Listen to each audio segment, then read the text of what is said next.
Yeah, me personally, I sold all my gear. I'm like, I want to be freelance. I wanted to get booked off how good of a DP that I am, like how good I am. What do filmmakers get wrong when they put together a camera package? Yeah, I don't see that side because I'm the guy that's usually doing that.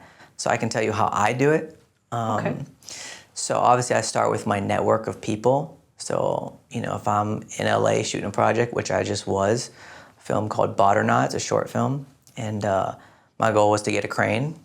And how are we gonna get a crane for this? I've never had a crane before, like of that caliber. So I reached out to a buddy who's in LA, and I was like, "Hey, nobody has a crane." He gave me a guy's name, and then the director. And we were talking to the same. We were talking to the same guy. Oh, wow. So he was cool, and then he had a camera package, a Sony Venice.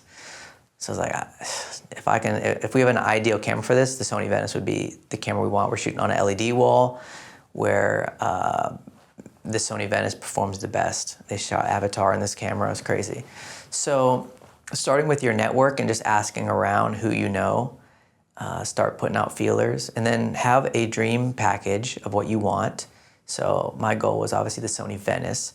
Originally, I was looking into the Sony FX3. I was like, I don't know. I was looking at videos on it. I'm like, it's not quite there for what I want. So I was grateful when we got the Sony Venice. It was like crazy. And then the crane, and then this big LED wall. So a ton of stuff I haven't worked on yet. And yeah, I just built it out. Make sure you have a good team. So I got a first AC, which I'm not super technical as a DP. I'm more of like a visionary. Like I know it's going to look good. I know, how to direct and how to lead a team. So hiring a great AC is key, who understands the camera and knows the tech of the camera, for me is key, because I don't know that stuff.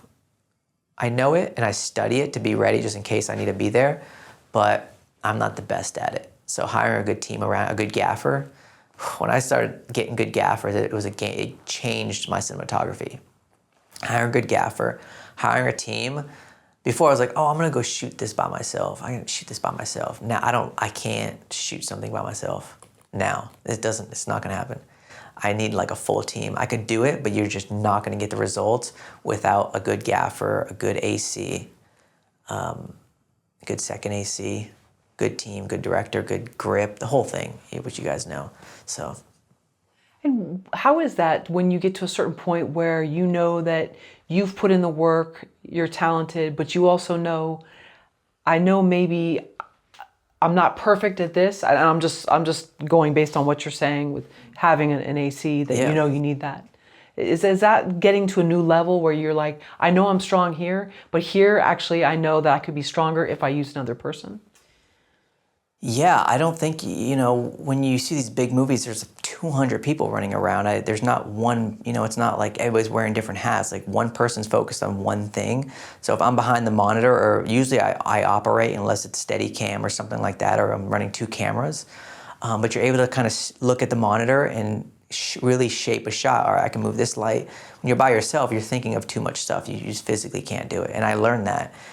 And over time, working on different projects, bigger projects, and having a team was just a game changer. It was insane. So yeah, having a team is key. Yeah, because they lack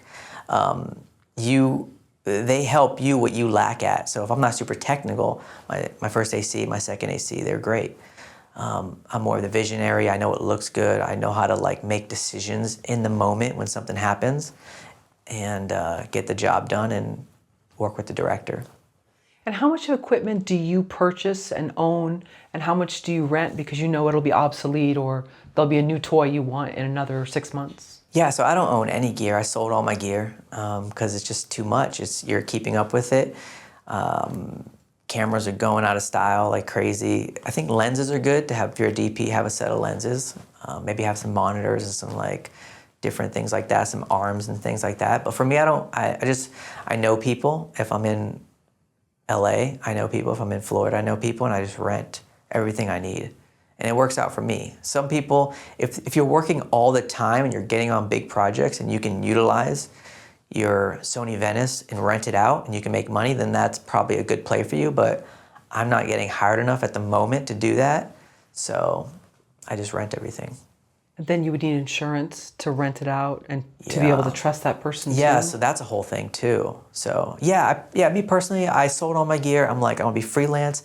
I wanted to get booked off how good of a DP that I am, like how good I am. My work, I wanted my work to sell me, not coming out with an Arri Alexa. And then problem is, I'm like, yeah, I'll just bring my Arri Alexa out. I'll just bring it out for free or a couple $100. Now I don't have to do that. I'm like, my day rate, this is my day rate. This is how much it is to rent the gear. But if you get me, I can bring in like a good camera package and I have get good deals on that. So it's beneficial to bring me on because I have those connections. And now you're also, again, you're free. You're not encumbered by, you have a hot pixel and you're, whatever. You don't have to pay to send it out and be fixed or whatever. You're free. Yeah, you're not stressed out about it. If, you're going to treat the camera with everything and treat it with the best and the respect, but you're not stressing about, oh, my camera's laying on the ground or, bumped into something. Like, you're not worried about that. You're just focused on the image and somebody else can focus on that. Do you believe a cinematographer should own their own camera? Yeah, I guess it depends on how much you're shooting and how much you're actually working. For me, I do probably at the moment 2 good projects a year. So for me to own gear, I don't think it makes sense.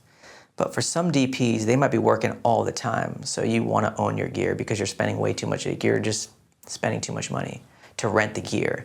So I think it depends on where you're at. But for me, I wanted to get hired off my skill. I don't want to get hired because I have a bunch of gear. And I've said that to myself. So I just wanted to get really good at cinematography and then make connections with people who had gear that I can just bring on. And when someone's doing, let's say, music videos or wedding videography, are they using their own gear or they're usually getting hired on and then the person that owns the company has all that gear, or how does that work? I think usually they have the gear for the weddings. I have like a little DSLR. I have a couple little things that I own, but it's nothing crazy. I usually just rent everything. So even for weddings, or I have a buddy who has 5 cameras, he has lights, he has all that, and we just work together and I just rent his gear. But I'm getting to the point where I might buy some stuff because I'm doing a lot of videos. So, Any idea what you might buy? Sony Venice? Sony Venice, yeah. Sony Venice is a nice camera. That was so buttery. I would love to use the Sony Venice again. I think I'll probably use it for my next one, hopefully. We'll see. But every film, as a DP, you're talking to the director and every film is different. So depending on the script, you want to build the package around the script and the director's vision too. So it's not always about the nicest camera. You might not want to use the nicest camera. You might want to use the smallest camera, but that's nice. So it really depends. Off-rip, we shot with the Arri Alexa Mini, and then the Sony Venice for this new project I did. But because we had an LED wall, so if you know anything about cameras, the Sony Venice performs better on like an LED wall because you're not getting flickering. It has like no flicker. Who should decide the camera, the director or the DP? Ideally, the DP will decide what camera you use. So usually when I talk to a director, I get their vision. All right, what is your vision for this project? And I'll say, send me a trailer that you kind of visualize, like you see. So for Off-Rip, Jaden sent me mid-90s, Lords of Dogtown, Honey Boy, which Shia LaBeouf. So I'm like, okay, you look at all these looks and you have to build a look around what he wants, which they all look kind of different. So I had to kind of mash them together. So sometimes the director will want a hand in that stuff, but hopefully they leave it up to my best judgment because obviously I've done this before. So, and if maybe they have as well. So we'll just have a conversation about it. And you said something that was interesting. You said sometimes you don't always want the nicest camera, you just want the smallest. Yeah, so maybe you're doing something more, let's see, maybe you're doing a project that is, in the woods, or it's a run and gun, and you don't, if you guys know, these cameras are like, built out, they're massive. So you put one of these on your shoulder, or, maybe it needs to be more compact. The creator, they did it on a smaller camera, or different films, Shane Hurlbo, this DP that I've learned from, he has a course and stuff. He did a Act of Valor. And when he did that, he shot on the 5Ds, and they were just more compact. But he's going into the woods, he's doing all this stuff, and he needs more cameras as opposed to like one camera. So what if you need 5 cameras? You want 5 big cameras, so you have the weight of 5, and you need 5 ACs. So it's just, it depends. Every project's so different. So I think as a DP, you got to decide that and be cautious. These are things that you have to think about. Sure, and if you're anywhere, let's suppose like Burning Man, where there's sand and things like that, preparing for that, or yeah, maybe you're running into Burning Man, you need to grab a big scene, and you don't have the money, so you're at this, you know, this concert. You want to be inconspicuous. So maybe you just bring out a smaller camera with a really good lens, and you make it chill. You know, so I think it all starts with the script.